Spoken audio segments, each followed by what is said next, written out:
the 8 limbs of yoga. This is Patanjali's Ashtanga. This is a system of which we can live by so that we can ultimately come to having a very calm and peaceful mind. So the first one is called Yamas, or also known as restraints, and there are 5 yamas. The very first one is called ahimsa, and this is non-violence. So that we are not violent to ourselves, we are not violent to other people unnecessarily, or we're certainly not in the use of violence. It can also be thought of non-injury in thoughts and deeds. So not causing any harm to another, or most certainly to the self in any way, including self-sabotaging, okay? So this is not allowed under the very first rule. Number 2, satya. This is truthfulness, or not telling lies. So having integrity in your word. If you find it hard to tell the truth, then don't speak, because your words are creating your reality and lying is hurting your own selves. So we practice truthfulness and not telling of lies. This is to know the truth and speak the truth at all times. We have a responsibility to also know the truth. Ignorance is never accepted in any path. It is definitely not accepted according to Patanjali Sutras. Number 3, brahmacharya. Brahmacharya is not throwing away your sexual energy. So some call it chastity. It is not necessarily chastity, but it is a way of loving your body by not throwing away your sexual energy. So that sexual energy is done in a more sacred and blessed way, and that sleeping around from person to person is not actually going to be of any value to your soul. There is also another issue of entities when dealing with people who sleep with a lot of other people also.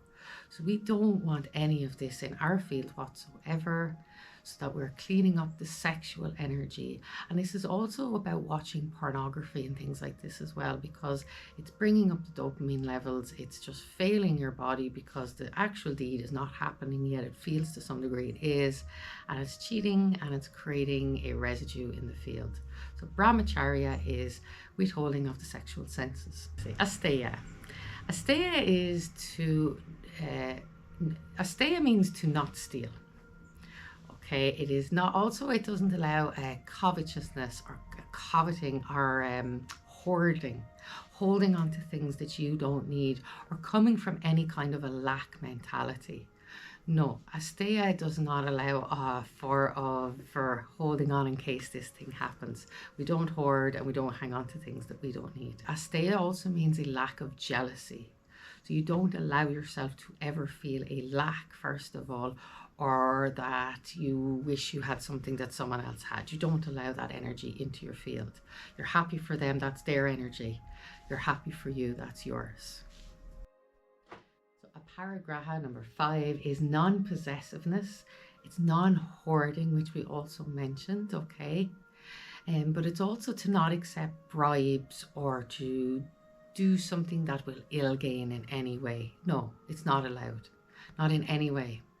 We must always give with 100%, and that we must not be looking to gain from another that may be at a loss.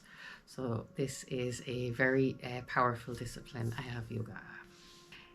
So the yamas are about our sort of discipline and how we act in society or around other people.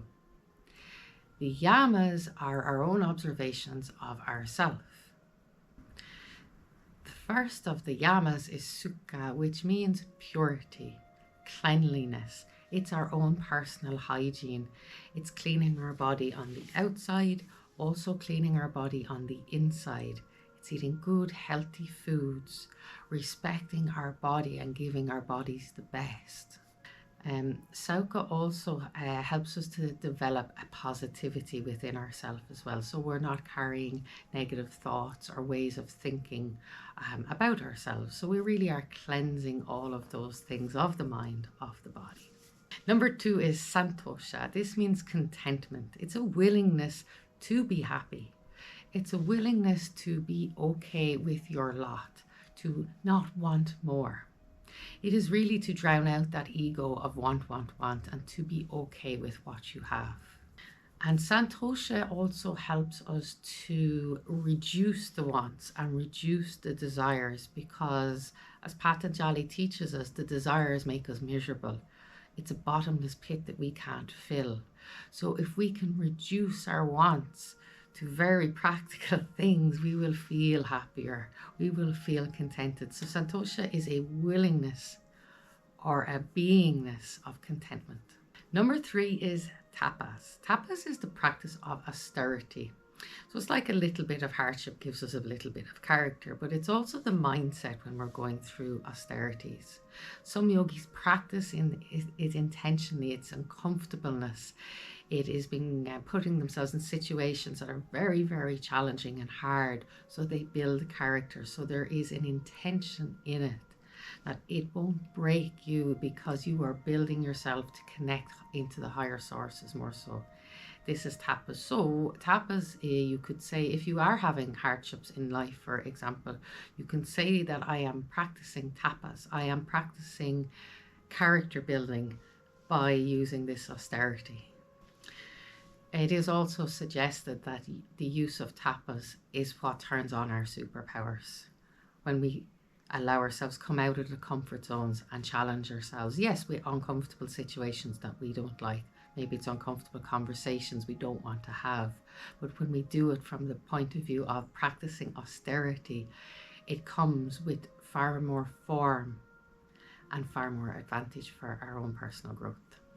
Number 4 is Swadhyaya. Swadhyaya is self-knowledge. It is self-realization. It's knowing who you are, to know the self. It can be to study religious scriptures, so long as that religious scripture brings you home to you, so that you may experience yourself completely and fully inside of here as opposed to outside of there. So it is a form of self-realization.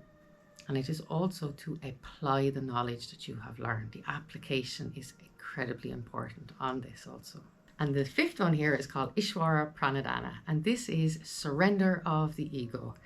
Give up the ego altogether. Align yourself with your higher purpose, your higher calling, your highest possible faculties, and let go of all lower forms of thought altogether. Get them out of your system and expand in consciousness completely.